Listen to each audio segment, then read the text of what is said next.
And welcome. On Smart Lagos this week, we'll take you into the heart of the ideas, partnerships, and bold initiatives shaping the future of Africa's model megacity, from conversations around security and innovations to reforms, strategic investment, and people-focused policies. Lagos continues to push the boundaries in its drive towards a smarter, safer, and more efficient city. What is changing? Who is driving it? How will it impact millions of residents? Stay with us as we bring you the stories driving transformation across Lagos. I am Joy Ken Abakbuya. Thanks for joining us. Please, guests, ladies and gentlemen. This week in Lagos, your window into the heartbeat of Africa's largest city. We begin with efforts to strengthen security and improve public safety across Lagos. Collaboration between the state government and law enforcement agencies took center stage as Assistant Inspector General of Police in charge of Zone 2 paid a visit to Lagos State Governor Babajide Sanwo-Olu. Here's the report. The visit by the Assistant Inspector General of Police in charge of Zone 2 to the Lagos State Governor is aimed at strengthening collaboration between the police and the state government in tackling cultism, crime, and other security threats across Lagos. Assistant Inspector General of Police Olondare Jimo commended the Lagos State Government for its support to the police, noting that the partnership has improved security operations across the state.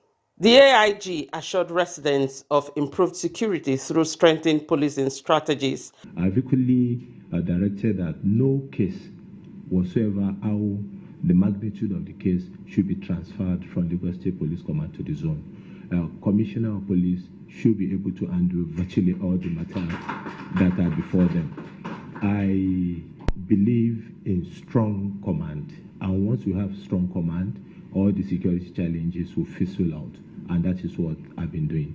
So I equally want to place on record our appreciation to Mr. Governor that while I was Commissioner of Police Lagos State, Mr. Governor doubled the allowances to Commissioner of Police and all the Deputy Commissioner of Police, Assistant Commissioner of Police, to the DPOs were doubled.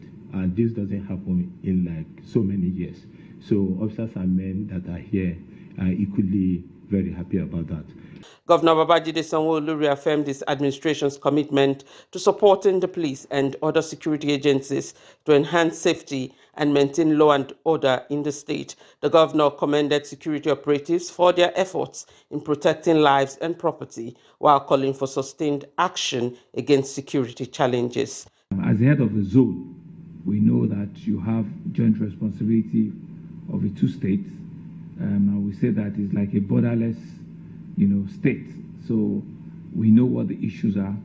We know that because the borders are not clear, sometimes very distinct, there is a tendency that people are very, very ferocious, or very wrong, would slip in and out. So we want to, ask you to have, that border, responsibility so that we can continue, to live in peace and harmony amongst ourselves.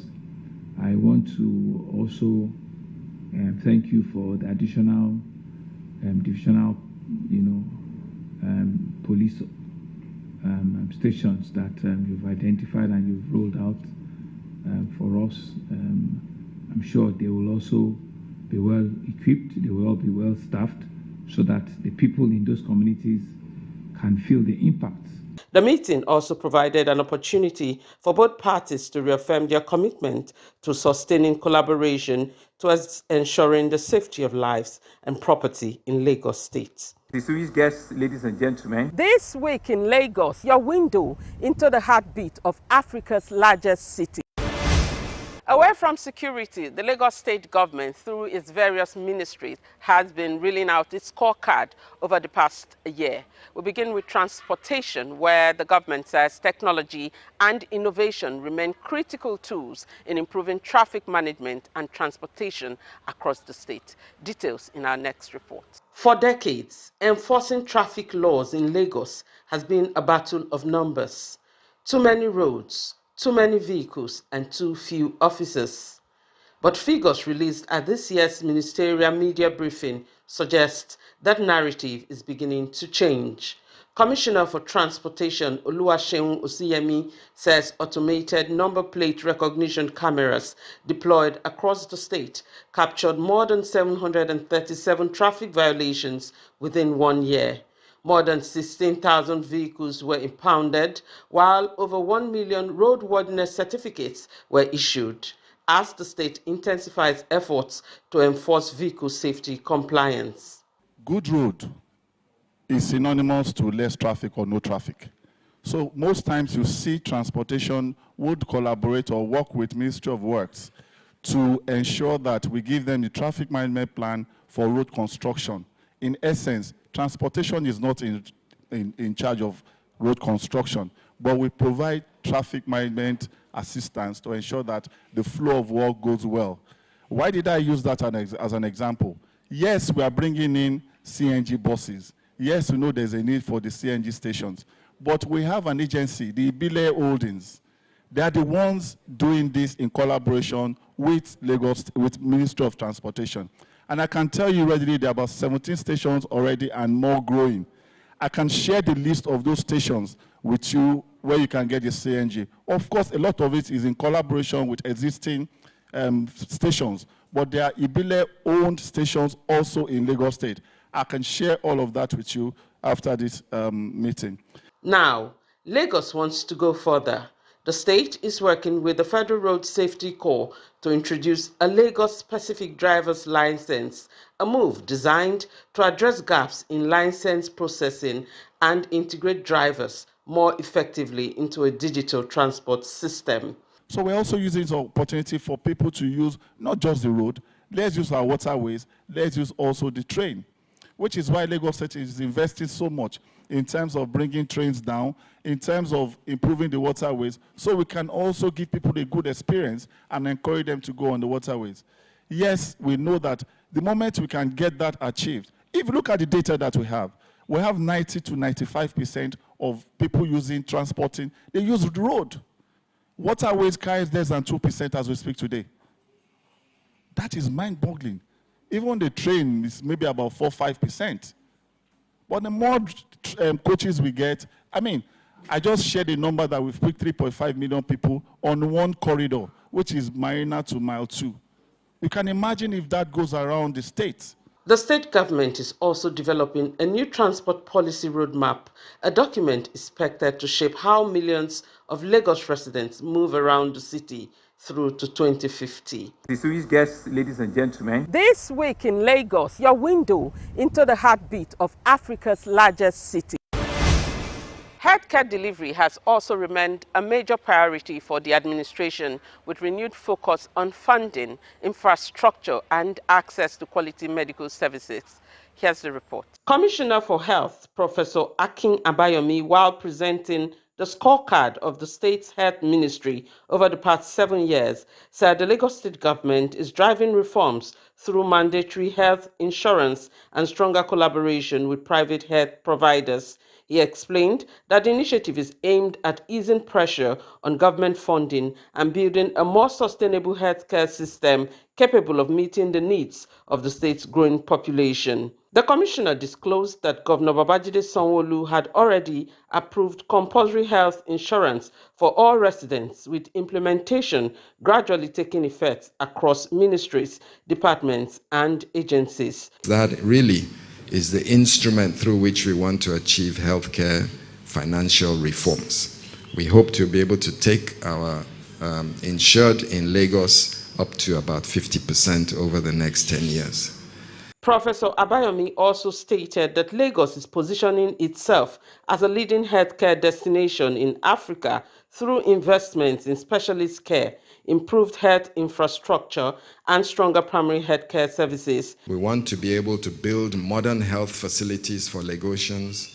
We want to definitely increase our production of health workers, start a healthcare financing reform, and look for the outputs, which means at least a 50% adoption of health insurance, achieving the target of one PHC, which is the bedrock of healthcare delivery. He further revealed plans to establish a University of Medicine and Health Sciences to boost manpower development and tackle the shortage of health professionals. We need a healthcare financial reform that's critical because it's all about money.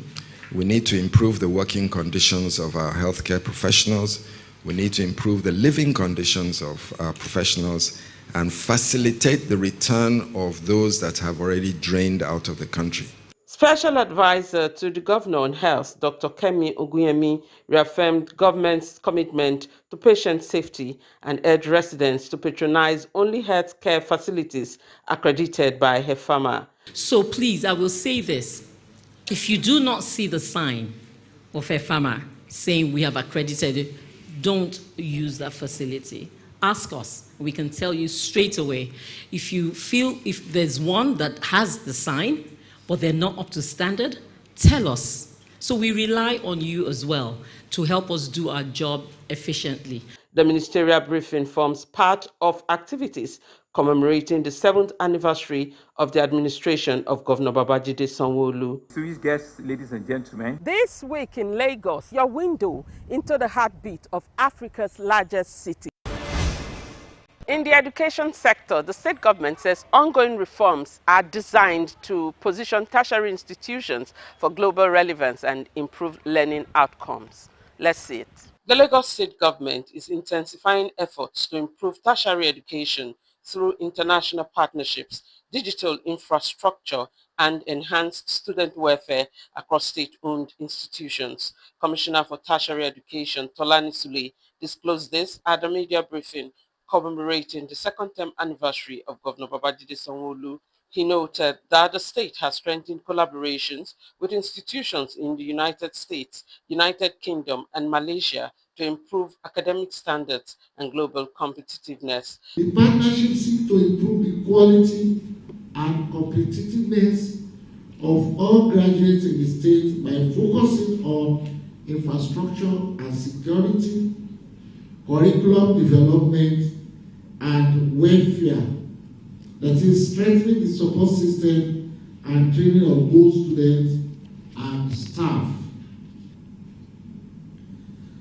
On strategic pillars of educational reform, global academic integration, the 9th exchange, the partnership with the Northern Alberta Institute of Technology serves as a bridge between local talent and international standards. This program is particularly impactful in the following areas: curriculum synchronization. Students are exposed to Canadian vocational excellence, which is renowned for its hand-on polytechnic approach. According to him, ongoing investments in digital learning infrastructure, transport facilities, and student welfare have continued to improve teaching and learning across tertiary institutions in the state. He revealed that more than 500 million naira has been disbursed in bursaries and scholarships to over 4,000 beneficiaries.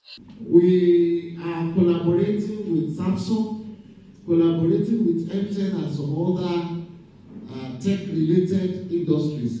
We have discovered that, yes, what is being taught in the university system may not be too adequate, and that is why we have chosen to collaborate with the industries and some other stakeholders. Aside from this, the ministry is intervening through the Job Initiative Lagos and Go Digital Skills. These are initiatives that are promoting training for our graduates. The Commissioner further stated that vocational training, literacy programs, and reading advocacy campaigns have been expanded to promote educational development and strengthen learning opportunities for residents across the state. Guests, ladies and gentlemen. This week in Lagos, your window into the heartbeat of Africa's largest city. Beyond education and healthcare, Lagos is also intensifying efforts to drive digital transformation and improve public service delivery through technology. Highlighting some of the achievements of his ministry, Commissioner for Innovation, Science and Technology says the Lagos State government is strengthening its digital infrastructure through initiatives such as Lagos State Residents Registration Agency and the Lagos Identity Card Project. It disclosed that over 6.4 million residents have been captured in the state's residency database to enhance planning and improve service delivery. So if somebody, for instance, is applying for a physical planning permit, usually if you apply for a physical planning permit, you need to bring your tax clearance. What happens today is that they will tell the citizen to go and bring your tax clearance. What if the database of physical planning can talk to LIRS? It makes the job of the Lagos State employees and the citizens much easier. So the enterprise architecture will unify all our databases and make sure that citizens are served much faster and much more accurately, thereby saving us a lot of time, effort, and money. As of today, we have mapped over 192 MDAs across Lagos State governments.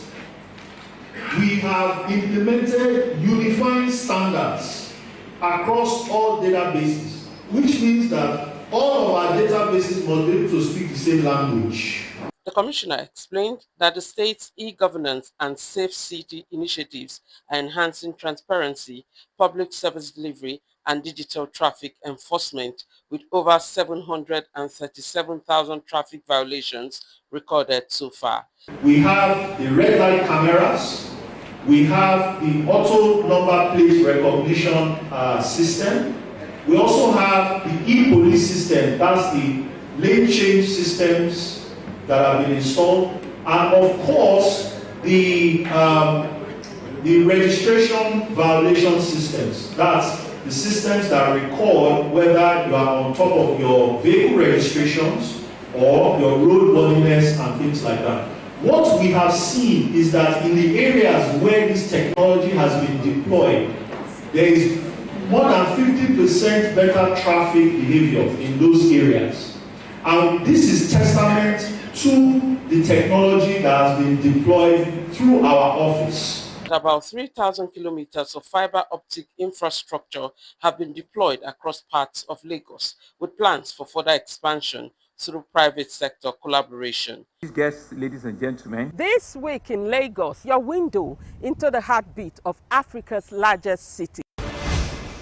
Meanwhile, concerns are growing over the environmental impact of unlawful dredging activities and the dangers they pose to infrastructure and livelihoods across the state. This report has details. Uncontrolled dredging activities are raising fresh concerns in Lagos as increasing demand for sand continues to put pressure on the state's waterways and coastal communities. Commissioner for Waterfront Infrastructure Development, Dayo Alebiosu, says developers within the Lekki-Aja corridor now source sand from Ikorodu due to depletion in nearby areas. He warned that unchecked dredging could worsen environmental damage, increase the cost of construction, and disrupt fishing activities by affecting aquatic life. We've been working with Lagferry, Laswa, all of them. We look at those ones. Some we have to convert because we're looking at converting the Bariga jetty to a fish market, which will be a win-win for all of us. It means we'll be able to buy fish at cheaper rates. We have a lot of channelization works going on to allow for safe and smooth movement of not just passengers, but also fishermen. They use those channels as well. There are quite a lot. All of those ones that we had mentioned are actually there. Remember, we are also looking at, the Lagos State government is looking at partnering with foreign partners where funds are coming in, Afro-Exim and things like that. So we would, in the very near future, be seeing things happen, like they did with Ministry of transportation and Lamata. Aladiosu added that some communities, including Ibeshe in Korodu, have also suffered damage to roads and public infrastructure linked to dredging operations. How many of us here truly feel safe going on water? We have had cases where we've had requests from communities to build jetties in their communities. We went there were people at the town hall, only to find out later that after installing those jetties, they did not get the ridership that we expected. But those that are available, we've been working with Ferry, Laswa, all of them. We look at those ones. Some we have to convert because we're looking at converting the Bariga jetty to a fish market, which will be a win-win for all of us. It means we'll be able to buy fish at cheaper rates. We have a lot of channelization works going on to allow for safe and smooth movement of not just passengers, but also fishermen. They use those channels as well. The commissioner reaffirmed the state government's commitment to stricter enforcement and monitoring to curb illegal dredging and protect waterfront communities. Guests, ladies and gentlemen. This week in Lagos, your window into the heartbeat of Africa's largest city. And as the drive for economic growth and job creation continues, the Lagos state government says support for small businesses and entrepreneurship remains a key priority. Let's hear it. Commissioner for Wealth Creation and Employment, Akinyemi Ajibotafe, says over 4,000 micro, small and medium enterprises have benefited from affordable loans and grants aimed at boosting business growth and job creation across Lagos State. He says the intervention facilitated through the Lagos State Employment Trust Fund provided loans worth over 4.9 billion naira, while grants exceeding 23 million naira were disbursed to support business expansion and sustainability. The Employment Department implemented several strategic programs targeted at enhancing employability and connecting job seekers with meaningful opportunities. The Lagos State Graduate Internship Program was distinguished to bridge the gap between academic knowledge and industry requirements by providing unemployed graduates with practical workplace experience and employability training. The program equips beneficiaries with essential workplace competencies such as communication skills, teamwork, problem solving, initiative, and analytical thinking. Participants are subsequently deployed to reputable organizations across various sectors for a 3-month internship placement with a monthly stipend of 60,000 naira. Akinyemi Ajibotafe added that beyond financial support, entrepreneurs also benefited from business development training, capacity building programs, and market access opportunities designed to improve sales and visibility. He further revealed that the state government partnered with organizations including the United Nations Development Programme to equip residents with vocational and technical skills in hospitality, construction, creative arts, and the green economy. I'm pleased to state that since inception, the program has impacted over 6,500 graduates across 5 divisions of Lagos State. Particularly noteworthy is the successful placement of 2,005 graduates during the 2024 cycle concluded in 2025. The continuous success of the program is largely attributable to its unique 2-phase structure, comprising a 3-week intensive employability training, followed by a 3-month paid industry placement, which has positioned GIPP as one of the leading youth employability initiatives in Lagos State. The state government says the initiatives form part of broader efforts to promote inclusive economic growth, empower residents, and create sustainable employment opportunities across the state. Guests, ladies and gentlemen. This week in Lagos, your window into the heartbeat of Africa's largest city. That brings us to the end of this week's edition of Smart Lagos. For more updates on policies, programs, and ongoing reforms, stay connected to us. I am Joy Ken Abakpuya. Thank you for watching. Remember, a smarter Lagos begins with you. Stay safe.